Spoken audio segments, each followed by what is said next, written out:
갈릴리 전도의 시작. 누가복음 4장 14절에서 30절 말씀입니다. 예수께서 성령의 능력으로 갈릴리에 돌아가시니 그 소문이 사방에 퍼졌고, 친히 그 여러 회당에서 가르치심에 뭇사람에게 칭송을 받으시더라. 예수께서 그 자라나신 곳 나사렛에 이르사 안식일에 늘 하시던 대로 회당에 들어가사 성경을 읽으려고 서심해 선지자 이사야 글을 들이거늘 책을 펴서 이렇게 기록된 데를 찾으시니 곧 주의 성령이 내게 임하셨으니 이는 가난한 자에게 복음을 전하게 하시려고 내게 기름을 부으시고 나를 보내사 포로된 자에게 자유를, 눈먼 자에게 다시 보게 함을 전파하며 눌린 자를 자유롭게 하고 주의 은혜의 해를 전파하게 하려 하심이라 하였더라. 책을 덮어 그 맡은 자에게 주시고 앉으시니 회당에 있는 자들이 다 주목하여 보더라. 이에 예수께서 그들에게 말씀하시되 이 글이 오늘 너희 귀에 응하였느니라 하시니 그들이 다 그를 증언하고 그 입으로 나오는 바 은혜로운 말을 놀랍게 여겨 이르되 이 사람이 요셉의 아들이 아니냐. 예수께서 그들에게 이르시되 너희가 반드시 의사야 너 자신을 고치라 하는 속담을 인용하여 내게 말하기를 우리가 들은 바 가버나움에서 행한 일을 내 고향 여기서도 행하라 하리라. 또 이르시되 내가 진실로 너희에게 이르노니 선지자가 고향에서는 환영을 받는 자가 없느니라. 내가 참으로 너희에게 이르노니 엘리야 시대에 하늘이 3년 6개월간 닫히어 온 땅에 큰 흉년이 들었을 때에 이스라엘에 많은 과부가 있었으되 엘리야가 그중 한 사람에게도 보내심을 받지 않고 오직 시돈 땅에 있는 사렙다의 한 과부에게 뿐이었으며 또 선지자 엘리사 때에 이스라엘에 많은 나병 환자가 있었으되 그 중에 한 사람도 깨끗함을 얻지 못하고 오직 수리아 사람 나아만 뿐이었느니라. 회당에 있는 자들이 이것을 듣고 다 크게 화가 나서 일어나 동네 밖으로 쫓아내어 그 동네가 건설된 산 낭떠러지까지 끌고 가서 밀쳐 떨어뜨리고자 하되 예수께서 그들 가운데로 지나서 가시니라. 할렐루야. 우리 하나님께 감사와 영광의 박수를 드리겠습니다. 축복된 주일 예배 오신 여러분 모두를 환영합니다. 우리 함께 기도하시고 하나님 말씀 보겠습니다. 사랑하는 아버지, 은혜를 감사합니다. 이곳에 오셔서 이곳에 임하여 주옵소서. 부족한 죄인이 아버지의 은혜의 말씀을 전할 때 한 톨의 말씀도 땅에 떨어지지 않게 하옵소서. 예수님의 이름으로 기도했습니다. 아멘. 지난주까지 우리는 예수님께서 공생애를 시작하시기 전에 영적인 준비를 하시는 과정을 살펴보았습니다. 하나님께서 예수님을 영적으로 준비시켰는데 첫 번째 준비는 하늘의 은혜를 체험하는 것이었습니다. 요단강에서 세례를 받으시고 하늘문이 열리고 성령이 임하고 하나님의 그 목소리가 들리는 그런 엄청난 예배의 감동, 은혜의 충만한 시간을 통해서 예수님께서 성령으로 충만해지셨어요. 두 번째 준비는 기도였습니다. 광야에서 40일간의 기도를 통해서 예수님 안에 계신 성령님께서 불같이 일어나셨고 예수님을 붙잡으셨습니다. 세 번째 준비는 마귀와의 영적 전쟁에서 승리하는 것이었습니다. 마귀는 오랜 금식 기도로 지친 예수님을 돈과 권력과 인기를 가지고 시험했습니다. 그렇지만 첫 번째 아담이 패배했던 그 모든 시험을 예수님은 단번에 승리하시고 영적인 전쟁의 서막을 장식하셨습니다. 이 시험은 성령께서 인도하셔서 받은 시험이었습니다. 성령께서는 우리가 영적인 전쟁을 피해가는 것이 아니라 하나님의 능력으로 돌파하기를 원하셨습니다. 그래서 이 영적인 전쟁이 사역의 그 걸림돌이 아니라 오히려 사역을 발판이 됩니다. 이 2차 대전의 그 터닝 포인트가 된 것을 이 노르만디 상륙 작전인데 그것을 D-Day라고 합니다. 그렇지만 마지막에 베를린 함락이 되고 독일군이 완전히 항복한 때는 V-Day라고 합니다. 마지막 승리, 빅토리 데이입니다. 예수님의 D-Day는 이 마귀와의 시험에서 승리하신 것이었습니다. 이 D-Day는 마지막 십자가 승리 V-Day의 서막을 장식하는 그런 것이었습니다. 우리도 이 사역을 시작할 때 이런 예수님의 영적인 준비, 예배로 충만해지고 기도로 충만해지고 마귀와의 영적인 싸움에서 승리해야만 합니다. 그러면 마귀를 제압하고 들어가면 하나님께서 우리의 사역을 통해서 큰 영광을 받으시고 영적인 권세를 세워주십니다. 오늘의 본문에서는 이제 예수님의 본격적인 갈릴리 공생의 사역이 시작이 됩니다. 14절 같이 읽습니다. 시작. 예수께서 성령의 능력으로 갈릴리에 돌아가시니 그 소문이 사방에 퍼졌고, 중요한 것은 예수님께서 사역을 시작하시기 전에 성령의 능력으로 충만해지셨다는 사실입니다. 예수님의 한 걸음 한 걸음이 성령 충만의 과정이었어요. 요단강의 그 성령 세례도 성령 충만의 과정이었고 40일 동안의 기도도 성령 충만의 과정이었으며 마귀를 꺾고 승리하시는 이 영적인 시험, 이 전쟁도 성령 충만해지는 과정이었어요. 2차 대전을 치르면서 미군이 세계 최고의 강군이 되었듯이 우리가 영적인 전쟁을 하나 승리하고 나면 우리가 영적으로 강해져요. 강군이 됩니다. 그러면 그때부터 우리 안에 있는 성령께서 더 풍성해지시고 더 깊어지시고 우리가 성령의 능력으로 충만해집니다. 하나님의 일은 이렇게 성령의 능력으로 충만해진 사람이 물이 흘러나오듯이 하는 거예요. 그래서 예배를 통해서 은혜가 충만해지지 않으면 쥐어짜서 사역을 합니다. 그럼 힘을 쥐어짜면 탈진합니다. 일을 하면서 불평불만이 많습니다. 저는 여러분이 쥐어짜는 사역이 아니라 흘러넘치는 사역을 할 수 있게 되기를 축원합니다. 예수님은 갈릴리 지역에서 공생의 사역을 시작하셨습니다. 의외였습니다. 갈릴리 지역은 그 당시 가난하고 힘든 사회 소외계층이 많이 모여 사는 곳입니다. 어부들이 많은 곳입니다. 일반 유대인들의 멸시의 대상이 되어온 곳입니다. 예수님께서 세상을 변화시키려면 수도 예루살렘 한복판에서 시작해야 될 텐데 제자들도 당대 엘리트들을 데리고 시작하셔야 될 텐데 도시가 아닌 갈릴리에서 그것도 엘리트 계층이 아닌 어부들을, 베드로, 안드레, 요한, 야고보 같은 어부들을, 요즘으로 말하면 속초, 마포, 거제 이런 데 어부들을 모아가지고 제자로 부르셨습니다. 하나님께서 우리의 외형적인 조건을 보고 쓰시는 것이 아닙니다. 오히려 인간적인 기준으로 볼 때 별 볼 일 없는 사람들, 별로 기대할 것이 없는 것 같은 사람들, 그런 지역에 하나님의 은혜가 놀랍게 부어지는 것입니다. 우리의 약함은 항상 주님의 강함으로 채워주십니다. 마귀는 예수님을 시험할 때 높은 곳으로 데려갔습니다. 힘과 명예를 약속했습니다. 그런데 하나님의 아들은 일부러 낮은 곳으로 내려가셨습니다. 여러분도 그렇게 하기를 바랍니다. 하나님의 일을 할 때 항상 크고 좋은 데서 시작하려 하지 말고 아버지의 마음이 있는 곳을 찾아서 시작하십시오.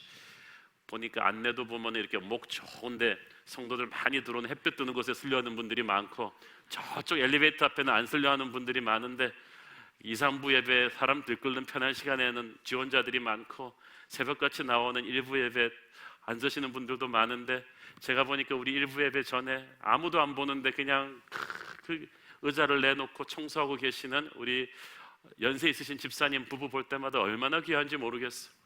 이름을 안 밝히는 까닭은 천국 가서 받을 상급이 크시라고 제가 그분들 볼 때마다 예수님의 마음을 가진 분들이구나. 예수님에 대한 소문이 사방에 퍼졌다고 했습니다. 이 말씀이 마태복음에 보다 자세히 나옵니다. 마태복음 4장 23절 24절 시작. 예수께서 온 갈릴리에 두루 다니사 그들의 회당에서 가르치심에 천국 복음을 전파하시며 백성 중에 모든 병과 모든 약한 곳을 고치시니 그의 소문이 온 수리아에 퍼진지라. 사람들이 모든 앓는 자 곧 각종 병에 걸려서 고통당하는 자, 귀신 들린 자, 간질하는 자, 중풍병자들을 데려오니 그들을 고치시더라. 자, 여기서 보니까 예수님의 소문이 온 수리아에 퍼진 것은 문맥상으로 보면 모든 병과 약한 것을 고치셨기 때문입니다. 그러니까 예수님의 유명세는 주로 예수님의 기적 때문이었어요. 예수님은 말씀 전파를 많이 하셨는데 군중들의 관심은 기적에 있었습니다. 눈에 보이는 어떤 병 고침을 받는 것이었습니다. 근데 문제는 이런 눈에 보이는 기적을 갈구한 군중들은 조금 예수님 따라다니다가 힘들면 다 흩어져 버렸다는 사실입니다. 여러분, 소문 많이 나는 거, 유명해지는 거 그렇게 반드시 좋은 일 아닙니다. 여러분 트위터 팔로워들 많아지는 거 너무 좋아하지 마십시오.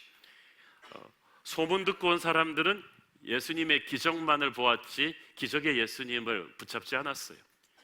예수님에겐 기적을 일으키는 능력이 있으시죠. 그렇지만 기적보다 중요한 것은 예수님 자신입니다. 여러분, 하나님이 주시는 선물이 아닌 하나님 자신을 갈구하기를 바랍니다. 허다한 군중의 박수 소리에 속아서는 안 됩니다. 우리의 육체의 병이 고쳐지는 것보다 중요한 것은 우리의 영이 구원받는 것입니다. 15절 읽습니다. 시작. 친히 그 여러 회당에서 가르치심에 무사람에게 칭송을 받으시더라. 예수님의 핵심 포커스는 기적이 아니라 말씀을 전파하는 것이었습니다. 그런데 예수님이 말씀을 전파하신 곳은 회당이었습니다. 가는 곳마다 회당을 찾아 들어갔습니다. 이 회당을 여러분이 조금 이해하실 필요가 있습니다. 원래 유대인들의 삶의 중심지는 광야에서는 장막이었어요. 유대인들의 삶의 중심지는 예배터였어요. 그러다가 약속의 땅에 들어와서는 성전이었어요. 그런데 바벨론에 의해서 나라가 망하고 포로로 끌려가서 온 사방이 흩어져서 살 때는 회당을 자기들 사는 지역에 짓고 거기서 예배를 드렸습니다. 회당에서 예배할 때는 먼저 기도를 했습니다. 그리고 구약 성경을 낭독했습니다. 세 번째로는 강연을 했는데 회당장이 인정한다면 누구든지 와서 존경받는 랍비가 와서 강연할 수 있었고 자유토론과 질문 시간도 가질 수 있었어요. 그래서 예수님도 사도 바울도 회당에서 가르칠 수 있었던 것입니다. 그러니까 그 당시 회당에서 유대인들은 예배만 드린 게 아니라 그것은 유대인들의 시청이었고 동사무소였고 재판소였고 결혼식장이었고 학교였고 예배처소였고 문화센터였어요. 생활의 중심지였다는 거예요. 그래서 예수님께서 어느 곳에 가시든지 회당을 찾아서 가르치셨던 것입니다. 지금 건물이 없어서 못하지 저도 우리 건물이 있으면 하고 싶은 게 많아요. 저는 이 교회당이 그렇게 활발하게 일주일 내내 돌아가는 공간이 되기를 원합니다. 우리 어르신들을 위한 노인대학도 개설하고 어린 자녀들을 위한 배움센터도 만들고 우리 청년들을 위한 문화공간도 만들고 제가 건물만 생기면 그냥 그림이 쫙 있어요. 이런 회당을 예수님께서 찾아가셔서 말씀을 전하셨습니다. 이 말씀을 전하셨을 때 사람들에게 칭송을 받으셨다는 말씀을 주목하십시오. 예수님은 인간의 칭찬을 갈구한 적은 없으십니다. 그냥 사람들이 예수님 설교를 듣고 감탄사가 터져 나온 거예요. 근데 여기서 칭송을 받으셨다는 말은 이 헬라어로 사람들이 하나님께 영광을 돌릴 때 사용했던 단어입니다. 그 예수님의 설교를 통해서 사람들이 와 설교 잘한다가 아니라 하나님의 임재를 느낀 거예요. 하나님의 영광을 느낀 것입니다. 이게 최고의 설교입니다. 설교자를 기억하는 게 아니라 설교가 끝나면 하나님만 딱 남는 거예요. 강렬한 하나님의 향기가 사람들의 영혼에 딱 배는 거예요. 그래서 이 설교를 듣고 하나님을 새롭게 체험하고 나오는 거예요. 그로 인해 하나님을 더 사랑하고 믿음이 더 깊어지고 하나님께 헌신하게 되죠. 이것이 예수님의 가르침이었다. 마태복음 7장 28절 29절에 보면은 예수님께서 산상수훈 설교를 끝내신 뒤에 반응에 여기에 대한 더 자세한 설명이 나옵니다. 마태복음 7장 같이 보겠습니다. 시작. 예수께서 이 말씀을 마치심에 무리들이 그의 가르치심에 놀라니 이는 그 가르치시는 것이 권위 있는 자와 같고 그들의 서기관들과 같지 아니함일러라. 예수님이 설교를 딱 끝내니까 말할 수 없는 영적인 권위가 딱 사로잡아 버렸어요. 희한하죠. 예수님은 나이도 젊어요. 예수님은 학벌도 없어요. 시골 출신이에요. 인간이 주는 그 어떤 권위를 가지고 압도할 수가 없는데 그냥 예수님이 설교하고 나니까 사람들이 부인할 수가 없는 하나님의 임재가 가득한 거예요. 여러분 순장님들 용기를 가지십시오. 여러분보다 나이 많은 사람, 신학교 나온 분, 다른 교회 장로님 출신들 두려워하지 마세요. 여러분 안에 성령님이 가득하시면 여러분이 짧은 말씀을 나누어도 이 보이지 않는 영적인 권위가 가득할 거예요. 예수님의 가르치시는 말씀을 통해 사람들이 하나님의 임재를 느끼는 것. 교회는 단순히 지식 전달하는 세미나하는 곳이 아닙니다. 교회에서 하나님 말씀이 선포되면 사람들이 하나님의 임재를 느껴야만 합니다. 저는 오늘 여러분이 말씀 중에 하나님의 임재를 느끼시기를 축원합니다. 우리 교회 성경 공부 프로그램 많은데 그 프로그램마다 하나님의 임재가 느껴지기를 축원합니다. 자, 예수님께서 이제 그 갈릴리 지역의 나사렛에 오셨습니다. 갈릴리 지방의 중심 도시인 나사렛은 인구 3,000명에 지나지 않던 아주 작은 산골 마을이었습니다. 예수님이 나고 자라신 곳입니다. 자, 그곳에 오셔서 회당에 들리시고 말씀을 읽으십니다. 우리 16절부터 우리 18절까지 읽겠습니다. 시작. 예수께서 그 자라나신 곳 나사렛에 이르사 안식일에 늘 하시던 대로 회당에 들어가사 성경을 읽으려고 서심해 선지자 이사야의 글을 들이거늘 책을 펴서 이렇게 기록된 데를 찾으시니 곧 주의 성령이 내게 임하셨으니 이는 가난한 자에게 복음을 전하게 하시려고 내게 기름을 부으시고 나를 보내사 포로된 자에게 자유를 눈먼 자에게 다시 보게 함을 전파하며 눌린 자를 자유롭게 하고. 자, 보세요. 예수님께서 읽으신 이 말씀은 이사야서 61장입니다. 그 당시 유대인들이라면 모르는 사람이 없는 오실 메시아에 대한 예언입니다. 그 예언 중에서도 제일 유명한 것입니다. 메시아가 오시면 이런 일을 행할 것이다. 근데 메시아라는 헬라어 말의 뜻은 anointed one, 기름 부으심을 받은 자입니다. 하나님께서 이 사람을 기름 부었다는 것은 그 사람에게 성령을 부었다는 것입니다. 어떤 특별한 하나님의 사명을 위해서 이 사람에게 성령의 능력을 부어줬을 때 기름 부었다고 말합니다. 구약 성경에 하나님께서 쓰시는 사람들에게 그렇게 기름 붓습니다. 어린 사무엘에게 기름 부으셨고 다윗에게 기름 부으셨고, 하나님께서 사람에게 기름 부으셔서 하나님의 종으로 사용하시는데 그냥 기름만 붓는 게 의식으로 끝나는 게 아니라 하나님이 기름 부어주실 때 성령이 그에게 부어집니다. 하늘의 능력이 부어져요. 그리고 그 능력에는 반드시 목적을 줍니다. 사사들에게는 가서 이방의 침략으로부터 이스라엘을 구하라, 다윗에게는 이스라엘의 왕이 되어서 다스리라, 이런 분명한 미션이 있었어요. 근데 예수님은 그런 많은 구약의 기름 부으신 자들과는 또 차별화된 분입니다. 왜냐하면 예수님을 가리켜서 The Anointed One, 정관사 the가 앞에 붙죠. 그 말은 절대적인 기름 부으심 받은 자란 뜻입니다. 그 말은 예수님에게 주어진 사명은 세상 그 누구도 감당할 수 없는 절대적인 크고 놀라운 것입니다. 온 인류를 죄에서 자유케 하는, 아담이 저질러 놓았던 죄를 반전시키면서 온 인류에게 자유를 주는 그런 엄청난 구원의 역사가 예수님에게 맡겨진 하나님의 사명이었습니다. 그 사명을 감당케 하기 위해서 하나님이 기름 부어 주셨습니다. 그래서 예수님은 평범한 인간의 육체를 입고 오셨지만 이 하늘의 능력이 가득 기름 부으셨던 분이에요. 그래서 예수님은 두려움이 없었어요. 아무것도 가진 게 없는데 결코 주눅들지 않으셨어요. 그 누구 앞에서도 기죽지 않으셨어요. 공부 잘하는 아이는 시험 두려워하지 않습니다. 이미 100점 받을 실력이 그 안에 축적되어 있기 때문입니다. 예수님이 그러셨습니다. 능력이 충만하니까 어떤 어려운 문제 앞에서도 패닉하지 않습니다. 성령의 능력이 충만한 사람은 어려운 일, 쉬운 일 가리지 않아요. 이게 하나님의 뜻인가 아닌가 그것만 묻습니다. 왜냐하면 그 안에 하나님의 능력이 충만하기 때문입니다. 좋은 일, 쉬운 일만 하려고 그러는 사람은 능력이 없어서 그래요. 사랑하는 여러분, 우리가 문제가 어려워서 힘든 것입니까? 아니면 능력이 없어서 힘든 것입니까? 저는 여러분에게 자기 능력에 맞는 문제 달라 그러지 말고 문제를 감당할 수 있는 능력을 달라는 기도가 나오기를 바랍니다. 능력이 충만한 사람은 어려운 일도 쉽게 합니다. 능력이 없으면 쉬운 일도 어렵게 합니다. 그런 사람은 그 사람을 일시키는 게 일이 돼요. 그러나 하나님의 사람은 그렇지 않아요. 힘으로도 능으로도 아니 되나 오직 나의 신으로 되느니라. 하나님의 일은 사람의 능력으로 못합니다.